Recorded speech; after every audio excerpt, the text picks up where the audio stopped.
DHC your Japanese beauty expert. ಈ product ನಾನು ತಂದ್ಬಿಟ್ಟು I think almost 1 year ಆಯ್ತು. ಇದೇನಂತ ನೀವು ಎನ್ವಲಪ್ ಏನೋ ತಂದಿದ್ದಾಳಂತ ಅನ್ಕೊಳ್ತಿದ್ರೆ ಅಲ್ಲ, ಇದು DHC ಅಂತ ಒಂದು ಬ್ರ್ಯಾಂಡ್ ಇದೆ ಆಯ್ತಾ, ಜಾಪನೀಸ್ ಬ್ರ್ಯಾಂಡ್. ಅದು ಇಂಡಿಯಾದಲ್ಲಿ ಲಾಂಚ್ ಆಗಿತ್ತು 2 ವರ್ಷದ ಮುಂಚೆ. ಅಂಡ್ ಸ್ಟಾರ್ಟಿಂಗ್ ಅಲ್ಲಿ ಅವ್ರದ್ದು ಸ್ಯಾಂಪಲ್ ಪೀಸ್ ಗಳನ್ನ ಅವರು ಸೆಲ್ ಮಾಡ್ತಾ ಇದ್ರು. ಈಗ ಅಷ್ಟೊಂದು ಸ್ಯಾಂಪಲ್ ಪೀಸ್ ನಂಗೆ ಕಾಣಿಸ್ಲಿಕ್ಕೆ ಸಿಗ್ತಾ ಇಲ್ಲ. ಏನೋ ಚೆಕ್ ಮಾಡ್ತಿರುವಾಗ ನಂಗೆ ಇದನ್ನ ಕಂಡಿತು ಅಂಡ್ ನಾನು ಅನ್ಕೊಂಡೆ ಓಕೆ ಸ್ಯಾಂಪಲ್ ತಂದು ಟೆಸ್ಟ್ ಮಾಡ್ಬಿಟ್ಟು ನೋಡೋಣ ಅಂತ. ಇದರಲ್ಲಿ 2 ಪ್ರಾಡಕ್ಟ್ಸ್ ನಿಮಗೆ ಬರುತ್ತೆ. ಒಂದು makeup remover oil, cleansing oil, ಇನ್ನೊಂದು ಫೇಸ್ ಕ್ಲೆನ್ಸರ್ ಅಂದ್ರೆ ಫೇಸ್ ವಾಶ್ ಅಂತ ಹೇಳ್ಬಿಟ್ಟು. There is some speciality about it, ಅದನ್ನ ನಿಮ್ಗೆ ಮುಂದೆ ಹೇಳ್ತೀನಿ. ಇದು ನನಗೆ ಸಿಕ್ಕಿದ್ದು ಬರೇ 100 ರೂಪೀಸಿಗೆ ಅಂಡ್ ಇದರಲ್ಲಿ ನನಗೆ 4 ಸ್ಯಾಶೆಗಳು ಸಿಕ್ಕಿತ್ತು. ಒಂದು ಇದು ಕ್ಲೆನ್ಸಿಂಗ್ ಆಯಿಲ್ ಇದು ಸ್ಯಾಶೆ, ಇನ್ನೊಂದು ಇದು ಫೇಸ್ ವಾಶ್ ಇದು ಸ್ಯಾಶೆ. ಈಚ್ ಒನ್ ಇದು 2 ಪ್ಯಾಕೆಟ್ಸ್ ನಂಗೆ ಸಿಕ್ಕಿತ್ತು. ಅಂದ್ರೆ ಇದ್ರದ್ದು 2 ಪ್ಯಾಕೆಟ್ಸ್, ಇದ್ರದ್ದು 2 ಪ್ಯಾಕೆಟ್ಸ್. ಈಗ ನಾನು ಆಲ್ರೆಡಿ ನಿಮ್ಗೆ ಡೆಮೋಗೋಸ್ಕರ ನಾನು ಒಂದು ಪ್ಯಾಕೆಟ್ ಅನ್ನ ಯೂಸ್ ಮಾಡಿದೀನಿ, ಅದರಲ್ಲೂ ಸ್ವಲ್ಪ ಉಳಿಸಿದೀನಿ ಆಯ್ತಾ, ಸ್ವಲ್ಪ ಕಂಜೂಸ್ ನಾನು. ಸೊ ಅದಕ್ಕೋಸ್ಕರ ಈಗ ನನ್ನ ಹತ್ರ 2 ಈ ಪ್ಯಾಕೆಟ್ಸ್ಗಳು ಉಳಿದಿದೆ. ಈ ಎನ್ವಲಪ್ ಅಲ್ಲಿ ಏನೆಲ್ಲ ಬರುತ್ತೆ ಅಂದ್ರೆ ಈ ತರ ಅವರದ್ದು ಕಂಪನಿ ಬಗ್ಗೆ, ಏನ್ ಮಾಡ್ತಾರ ಅವರು, ಸ್ಕಿನ್ ಕೇರ್ ಕಂಪನಿ ಹಾಗೆಲ್ಲ. ಅಂಡ್ ಇದರಲ್ಲಿ ಅವರು ಹೇಗೆ ಈ 2 ಪ್ರಾಡಕ್ಟ್ ಅನ್ನ ಯೂಸ್ ಮಾಡ್ಬೇಕು ಅಂತ ಒಂದು ಪ್ಲೇ ಕಾರ್ಡ್ ತರ ಕೊಟ್ಟಿದ್ದಾರೆ. ಸೊ ಅದು ಇದೆ. ಇದು 2 ಪ್ರಾಡಕ್ಟ್ಸ್ ಆಕ್ಚುಲಿ ಹೀಗೆ ಕಾಣಿಸುತ್ತೆ ಆಯ್ತಾ, ಕ್ಲೆನ್ಸಿಂಗ್ ಆಯಿಲ್ ಮತ್ತೆ face wash powder. Yes, this is a powder face wash. ಅದೇ ಇದ್ರದ್ದು ಸ್ಪೆಷಾಲಿಟಿ. ಸೊ ಅದಕ್ಕೋಸ್ಕರ ಟ್ರೈ ಮಾಡಬೇಕು ಅಂತ ನಾನು ತರಿಸಿದ್ದು. ಈವನ್ ಇವರ ಕ್ಲೆನ್ಸಿಂಗ್ ಆಯಿಲ್ ಬಗ್ಗೆ ಎಲ್ಲ ನಾನು ತುಂಬಾ ಕೇಳಿದೆ, ಸೊ ಚೆನ್ನಾಗಿದೆ ಅಂತ, ಅದಕ್ಕೋಸ್ಕರ ನಾನು ತರಿಸಿ ನೋಡೋಣ ಅಂತ ತಂದಿದ್ದು. ಬಟ್ ನಂಗೆ ಟೈಮೇ ಸಿಗ್ಲಿಲ್ಲ ಇದನ್ನು ಟ್ರೈ ಮಾಡ್ಲಿಕ್ಕೆ, ಡೆಮೋ ಮಾಡ್ಲಿಕ್ಕೆ. ನಿಮ್ಗೆ ನಾನು ಡೆಮೋ ಮಾಡ್ಬೇಕಂತ ಇಷ್ಟು ದಿನ ಹಾಗೆ ಇಟ್ಟಿದೆ. ಇವತ್ತು ಅದರದ್ದು ಕಾಲ ಮೂಡಿ ಬಂತು. ಈ ತರ ಕಾಣಿಸುತ್ತೆ. ಇಲ್ಲಿ ಸ್ಟೆಪ್ ಬೈ ಸ್ಟೆಪ್ ಹೇಗೆ ಮಾಡೋದು, ಏನ್ ಮಾಡೋದು ಅಂತ ಕೊಟ್ಟಿದ್ದಾರೆ. ಸೊ ಕ್ಲೆನ್ಸಿಂಗ್ ಆಯಿಲ್ ನಿಮ್ಗೆ ಗೊತ್ತಾಗೆ ಡ್ರೈ ಹ್ಯಾಂಡ್ಸ್ ಅಲ್ಲಿ ಸ್ವಲ್ಪ ತಗೊಂಡ್ಬಿಟ್ಟು ಇಡೀ ಫೇಸಿಗೆ ಎಲ್ಲೆಲ್ಲ ಮೇಕಪ್ ಹಚ್ಚಿದೀವಿ ಅಲ್ಲೆಲ್ಲ ಮಸಾಜ್ ಮಾಡ್ಬೇಕು. ಮಸಾಜ್ ಮಾಡಿದ ನಂತರ ಸುಮ್ನೆ ಒಂದು ವಾಟರ್ ಹಾಕಿ ಅದನ್ನು ಇಮಲ್ಸಿಫೈ ಮಾಡ್ಬೇಕಾಯ್ತಾ. ಅವಾಗ ಅದೆಲ್ಲ ರೆಸಿಡ್ಯೂ ಇದೆಯಲ್ಲ, ಮೇಕಪ್ ರೆಸಿಡ್ಯೂ ಅದೆಲ್ಲ ಹೋಗುತ್ತೆ.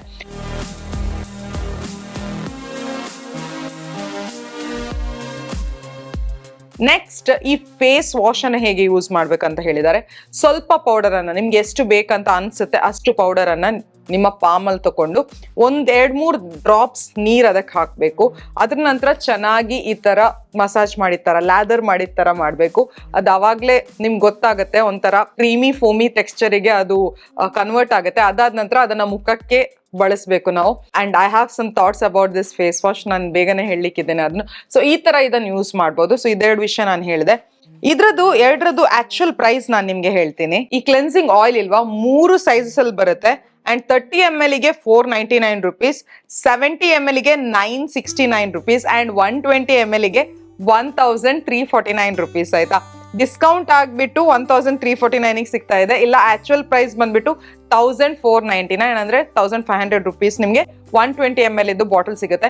Is it worth it? ಅಷ್ಟೊಂದೇನು ನನ್ಗೆ ಅನ್ಸಲ್ಲ. ಯಾಕಂದ್ರೆ ನೆಕ್ಸ್ಟ್ ಈ ಫೇಸ್ ವಾಶ್ ಪೌಡರ್ ಇಲ್ವಾ, ಈಗ ಔಟ್ ಆಫ್ ಸ್ಟಾಕ್ ಅಲ್ಲಿ ಇದೆ. ಅಂದ್ರೆ ಅಷ್ಟು ಫೇವ್ರೇಟ್ ಆಗಿದೆ ಎಲ್ರದು ಅಂತ ಇದರ ಸನ್ನೆ. ಇದ್ರದ್ದು 50 ಗ್ರಾಮ್ ಆಫ್ ಪ್ರಾಡಕ್ಟ್ ನಿಮ್ಗೆ 1250 ರೂಪೀಸಿಗೆ, 249 ರೂಪೀಸಿಗೆ ಸಿಗುತ್ತೆ. ಅಂಡ್ ಡಿಸ್ಕೌಂಟ್ ಆಗ್ಬಿಟ್ಟು 1062 ರೂಪೀಸಿಗೆ ಸಿಗುತ್ತೆ. ಇದೆರಡರ ಪರ್ಚೇಸ್ ಲಿಂಕ್ ನಾನು ಡಿಸ್ಕ್ರಿಪ್ಷನ್ ಬಾಕ್ಸ್ ನಲ್ಲಿ ಬಿಟ್ಟಿರ್ತೀನಿ, ಬೇಕಾದ್ರೆ ನೀವು ಚೆಕ್ ಮಾಡ್ಬೋದು. ನೈಕದ್ದು ಅವೈಲೇಬಲ್ ಇಲ್ದಾದ್ರೆ ಬೇರೆ ಯಾವ್ದಾದ್ರು ಸೈಟ್ ಇದು ನಾನು ಬಿಟ್ಟಿರ್ತೀನಿ, ನೀವು ಚೆಕ್ ಮಾಡ್ಬೋದು. ನೀವು ತರಿಸ್ಬೇಕಾ ಬೇಡವಾ ಅಂತ ನನ್ನ ಹತ್ರ ಕೇಳಿದ್ರೆ 50-50. ಯಾಕೆ ಗೊತ್ತಾ, ಈ ಕ್ಲೆನ್ಸಿಂಗ್ ಆಯಿಲ್ ಬಗ್ಗೆ ಫಸ್ಟ್ ಮಾತಾಡ್ತೀನಿ. It is good. 1 ಸ್ವೈಪ್ ಅಲ್ಲಿ ಏನು ಹೋಗ್ಲಿಲ್ಲ, ಬಟ್ ನಾನು ಮಸಾಜ್ ಮಾಡ್ತಾ ಇರುವಾಗ ನನ್ನ ಎಲ್ಲ ಮೇಕಪ್ ಹೊರಗೆ ಬಂತು.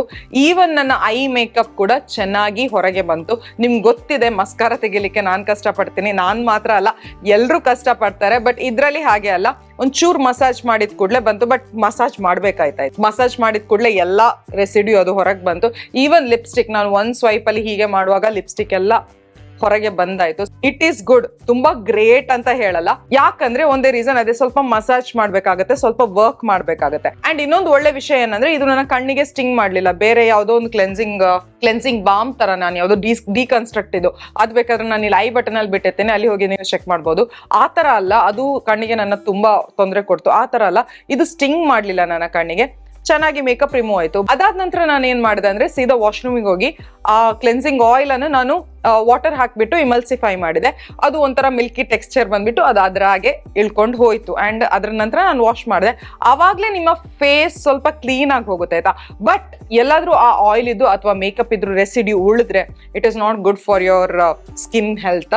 ಸೊ ಅದಕ್ಕೋಸ್ಕರ ಒಂದ್ಸರ್ತಿ ಫೇಸ್ ವಾಶ್ ಹಾಕಿ ವಾಶ್ ಮಾಡಬೇಕು. ಸೊ ನಾನು ನನ್ನ ಹತ್ರ ಹೇಗಿದ್ರು ಇದ್ರದ್ದೇ ಫೇಸ್ ವಾಶ್ ಇತ್ತಲ್ಲ, ಅದನ್ನೇ ಯೂಸ್ ಮಾಡಿದೆ. ಸ್ವಲ್ಪ ಕೈಯಲ್ಲಿ ಹಾಕಿ ನೀರು ಹಾಕಿ ಹೀಗೆ ಮಾಡುವಾಗ ನೀವು ನೋಡ್ಬೋದು, ವಿಡಿಯೋದಲ್ಲಿ ಕಾಣ್ತಾ ಇದೆ ನಿಮಗೆ ಯಾವ ಥರ ಅದು ಲ್ಯಾದರ್ ಆಯಿತು ಅಂತ ಹೇಳ್ಬಿಟ್ಟು. ಅದು ಲ್ಯಾದರನ್ನು ನಾನು ಫೇಸಿಗೆ ಹಚ್ಚಿದೆ ಆಯ್ತಾ. ಹಚ್ಚುವಾಗ ನನಗೆ ಫೀಲ್ ಆಗಿದೆ ಏನಂತ ನಾನು ಹೇಳ್ತೀನಿ. ಒಂದು ಮಾಯಿಶ್ಚರೈಸರ್ ಹಚ್ಚಿದ ಥರ ಫೋಮ್ ಆಗ್ತಾ ಇತ್ತು, ಬಟ್ ಆ ಫೋಮೇ ಡಿಫ್ರೆಂಟ್ ಟೈಪಲ್ಲಿ ಇತ್ತು ಆಯ್ತಾ.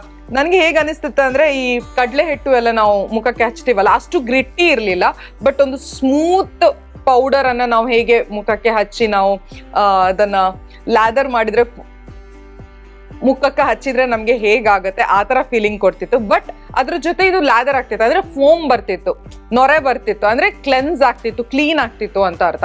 ಸೊ ಚೆನ್ನಾಗಿ ಇದನ್ನು ಮಸಾಜ್ ಮಾಡಿದೆ. ಅದು ಮಸಾಜ್ ಮಾಡಲಿಕ್ಕೆ ಚೆನ್ನಾಗಿ ಅನಿಸ್ತಿತ್ತು, ಯಾಕಂದರೆ ತುಂಬ ಸಾಫ್ಟ್, ತುಂಬ ಸ್ಮೂತ್ ಆಗಿತ್ತು. ಚೆನ್ನಾಗಿ ಮಸಾಜ್ ಮಾಡಿ ಎಲ್ಲ ಮೇಕಪ್ ರೆಸಿಡ್ಯೂ ಅಥವಾ ಏನೇ ಡಸ್ಟ್ ಡರ್ಟ್ ಇದ್ರು ಇದೆಲ್ಲ ತೆಗಿಯುತ್ತೆ ಆಯ್ತಾ. ನಾನು ಚೆಕ್ ಮಾಡಿದ್ದೀನಿ, ಯಾಕಂದ್ರೆ ನನ್ನ ಮುಖದಲ್ಲಿ ಸ್ವಲ್ಪ ಅಲ್ಲಿ ಆಯಿಲ್ ಉಳಿದಿತ್ತು, ಆ ಕ್ಲೆನ್ಸಿಂಗ್ ಆಯಿಲ್ ಇದು, ಆ್ಯಂಡ್ ಸ್ವಲ್ಪ ಮೇಕಪ್ ರೆಸಿಡ್ಯೂ ಆಚೆ ಈಚೆ ಉಳಿದಿತ್ತು, ಅದನ್ನೆಲ್ಲ ಕ್ಲೀನ್ ಆಗಿ ತೆಗೆದು ಬಿಡ್ತು. My final verdict about these products is I love the face wash powder. ನಂಗೆ ತುಂಬ ಇಷ್ಟ ಆಯಿತು. ಎಲ್ಲಾದರೂ ಚಾನ್ಸ್ ಸಿಕ್ಕಿದ್ರೆ ನಾನು ಇದನ್ನು ಖಂಡಿತ ಪರ್ಚೇಸ್ ಮಾಡ್ತೀನಿ. It is worth for 1250 rupees. ನನಗೆ ತುಂಬ ಇಷ್ಟ ಆಯಿತು, ಯಾಕಂದರೆ ಸ್ವಲ್ಪ ಪೌಡರ್ ನೀವು ತೊಗೊಂಡ್ರೆ ಸಾಕು, it will come for one wash. So ಅದಕ್ಕೋಸ್ಕರ ನೀವು ಫೇಸ್ ವಾಶ್ ಐ ಥಿಂಕ್ ಆ ಥರ ಪ್ರಾಡಕ್ಟ್ಸಲ್ಲಿ ಎಲ್ಲ ದಿನಕ್ಕೆ ಒಂದು ಸರ್ತಿ ಮಾಡಿದರೆ ಸಾಕು face wash. So it will come for a long time ಆಯ್ತಾ. 50 grams ಪ್ರಾಡಕ್ಟ್ ನಿಮಗೆ ಐ ಥಿಂಕ್ 2-3 months ಬರ್ಬೋದು. ಇಸ್ ಇಟ್ ವರ್ತ್ ಇಟ್ ಅಂತ ನೀವು ಕೇಳಿದ್ರೆ ನನ್ನ ಹತ್ರ ಆಕ್ಚುಲಿ ಫೇಸ್ ವಾಶ್ ನಂತರ ಅದರದ್ದು ಇಫೆಕ್ಟ್ ಗೊತ್ತಾಗೋದು. ನನ್ನ ಮುಖದಲ್ಲಿ ಹೈಡ್ರೇಷನ್ ಅನ್ನ ಹಾಗೆ ಉಳಿಸ್ಕೊಳ್ತು ಆಯ್ತಾ. ಬಟ್ ಎಲ್ಲ ಆಯಿಲಿ ರೆಸಿಡ್ಯೂ, ಎಲ್ಲ ಡಸ್ಟ್ ಡರ್ಟ್ ಎಲ್ಲ ತೆಗೆದು ಬಿಡ್ತು. So that is a good sign of a face wash ಅಂತ ಹೇಳ್ಬೋದು. ಫೇಸ್ ವಾಶ್ ಅನ್ನ ಖಂಡಿತ ನಾನು ಸ್ಟಾಕಲ್ಲಿ ಬಂದ್ರೆ ಖರೀದಿಸ್ತೀನಿ, but not the cleansing oil. ಯಾಕಂದ್ರೆ ನಿಮ್ಗೆ ಗೊತ್ತು ನನಗೆ ಕ್ಲೆನ್ಸಿಂಗ್ ಆಯಿಲ್ಗಳು ಅಷ್ಟೊಂದು ಇಷ್ಟ ಇಲ್ಲ. ಅಂಡ್ ಆಲ್ರೆಡಿ ನನ್ನ ಹತ್ರ ಒಂದು ಕ್ಲೆನ್ಸಿಂಗ್ ಆಯಿಲ್ ಇದೆ, ದ ಫೇಸ್ ಶಾಪ್ ಇದು. ಅದರದ್ದು ನಾನು ರಿವ್ಯೂ ಕೊಟ್ಟಿದ್ದೀನಿ, ಅದನ್ನ ಇಲ್ಲಿ ಐ ಬಟನ್ ಅಲ್ಲಿ ಬಿಟ್ಟಿದ್ದೀನಿ, ಅಲ್ಲಿ ಹೋಗಿ ನೀವು ಚೆಕ್ ಮಾಡ್ಬೋದು.